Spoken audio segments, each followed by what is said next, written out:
اور اگر ان کے ہاتھوں کو روک لے تو وہ سب بچ جائیں گے۔ اب اس جو حدیث کے حوالے سے دیکھ لیجئے کہ اللہ تعالیٰ کی حدود پر قائم رہنے والے اور اس میں ملوث ہونے والوں کی مثال ان لوگوں جیسی جنہوں نے ایک بحری جہاز کے بارے میں قرآن اندازی کی، یعنی اس کے دو پورشن ہیں، جیسے گراؤنڈ فلور اور فرسٹ فلور، تو نیچے والوں کو پانی کی ضرورت پڑتی تھی تو وہ اوپر جاتے تھے، تو انہوں نے کیا کیا، انہوں نے کہا جی ہم کشتی میں سوراخ کر لیتے ہیں تاکہ نیچے سے اپنی ضرورت پوری کر لے، لیکن ان کو یہ بھی عقل نہیں آئی کہ جی کشتی میں سوراخ کریں گے تو پانی تو ہم استعمال کر لیں گے، لیکن وہ پانی بھرنا شروع ہو جائے گا، پھر نیچے والے بھی مر جائیں گے، اوپر والے بھی مر جائیں گے، نیچے والے بھی ہلاک ہو جائیں گے، اوپر والے بھی۔ تو بہتر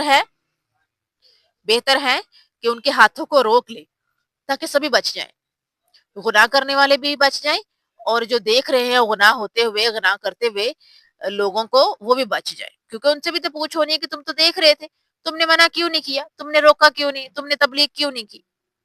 اچھا، اس آیت کے مسائل دیکھیے گا۔ نمبر 1، امت محمدیہ کا مقصد نیکی کی دعوت دینا اور برائی سے روکنا ہے۔ نمبر 2، نیکی کا حکم دینے والے اور برائی سے روکنے والے ہی کامیاب ہوں گے۔ اب یہاں پر جو ہے سب سے پہلے دیکھتے ہیں تفسیر بالقرآن، امت محمدیہ کے اجتماعی فرائض۔ نمبر 1، اپنے آپ اور عزا و اقربا یعنی کہ عزیز و اقارب، دوست احباب رشتہ دار، اپنے آپ اور اپنے اوزا و اقربا یعنی کہ اپنے عزیز اور قرابت دار کو جہنم کی آگ سے بچانا، سورۃ تحریم آیت 6۔ نمبر 2، تبلیغ کے لیے ایک جماعت کا ہونا ضروری ہے، سورہ آل عمران 104۔ نمبر 3، اجتماعی زندگی میں شریعت نافذ کرنا فرض ہے، سورہ حج آیت 41۔ نمبر 4، باہمی معاملات مشورے سے طے کرنے چاہیے، سورہ آل عمران آیت 159۔ اور نمبر 5، عہدہ اہل شخص کو دینا چاہیے، عہدہ اہل شخص کو دینا چاہیے، سورہ نساء آیت 58۔ یہ ہے جی ہماری پہلی آیت آج کی، آیت 104، جو کہ یہاں پر کمپلیٹ ہوتی ہے۔ بسم اللہ الرحمن الرحیم، سورہ آل عمران آیت 105۔ وَلَا تَكُونُوا كَالَّذِينَ تَفَرَّقُوا وَاخْتَلَفُوا مِن بَعْدِ مَا جَاءَهُمُ الْبَيِّنَاتُ وَأُولَئِكَ لَهُمْ عَذَابٌ عَظِيمٌ۔ وَلَا تَكُونُوا، اور نہ جاؤ، کالذین ان کی طرف جو تفرقوا متفرق ہو گئے، واختلفوا اور باہم اختلاف کرنے لگے، من بعد اس کے بعد، ما کے جاءہم ان کے پاس آ گئے، بینات واضح حکم، واولئک اور یہی لوگ، لہم ان کے لیے، عذاب عظیم بڑا ہے۔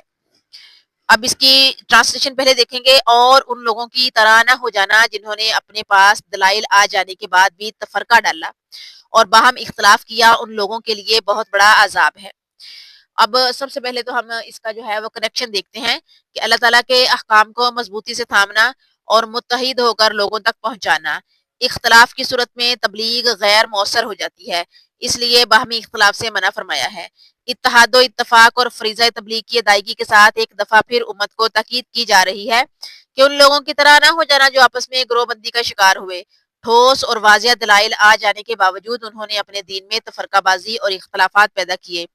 اس فرمان میں عام لوگوں اور خاص کر علماء اور مبلغین کو مخاطب کیا گیا ہے، کیونکہ عام مسلمان امت میں محدود انتشار کا باعث ہوتے ہیں، لیکن رہنما اور علماء انتشار کا زیادہ سبب ہوا کرتے ہیں۔ ایسے رہنما اور علماء اور عوام کو وارننگ دی جا رہی ہے کہ وہ وقت ذہن میں لاؤ کہ جب تمہارے چہرے کی تر و تازگی اور حسن و جمال کو جہنم کی سیاہی اور دنیا کی شہرت کو آخرت کی رسوائی سے بدلتے ہوئے نرم و نازک جسموں کو آگ کے انگاروں میں جھونک دیا جائے گا، اور حکم ہوگا کہ اب ہمیشہ کے لیے جہنم کا عذاب چکھتے رہو، اے دنیا کی جاہ و عزت اور شہرت اور دولت کی خاطر دین اور امت میں انتشار پیدا کر کے گل چھرے اڑانے والوں، اب تمہیں جہنم میں رہنا ہے اور عذاب عظیم برداشت کرنا ہوگا۔ اس سلسلہ میں صحیح مسلم کی روایت ہے، ایک کتاب الایمان میں سے حضرت صہیب رضی اللہ تعالیٰ عنہ بیان کرتے ہیں کہ نبی کریم صلی اللہ علیہ وآلہ وسلم نے فرمایا، جب جنتی جنت میں داخل ہو جائیں گے تب اللہ تعالیٰ فرمائیں گے، کیا تم مزید کسی نعمت کو چاہتے ہو کہ میں تمہیں عطا کروں؟ وہ عرض کریں گے، اے اللہ، کیا آپ نے ہمارے چہروں کو روشن نہیں فرمایا؟ آپ نے ہمیں جنت میں داخل نہیں کیا اور آپ نے ہمیں دوزخ سے نہیں بچایا؟ رسول کریم صلی اللہ علیہ وآلہ وسلم نے فرمایا، تب اللہ تعالیٰ اپنے چہرہ مبارک چہرہ سے اپنے چہرہ نور سے پردہ اٹھائیں گے. اللہ تعالیٰ اپنے چہرہ نور سے پردہ اٹھائیں گے.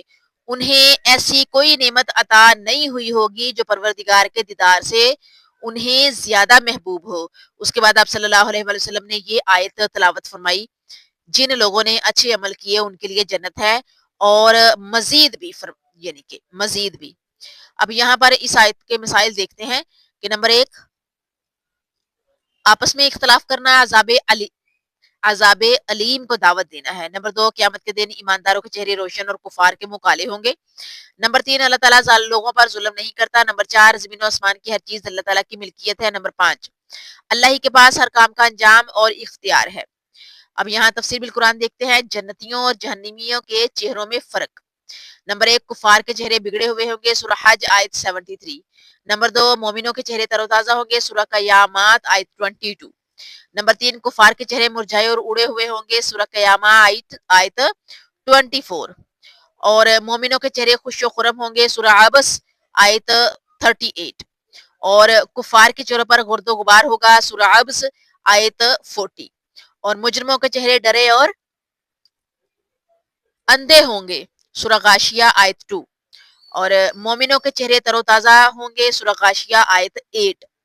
یہ ہے جی ہماری آیت نمبر 105.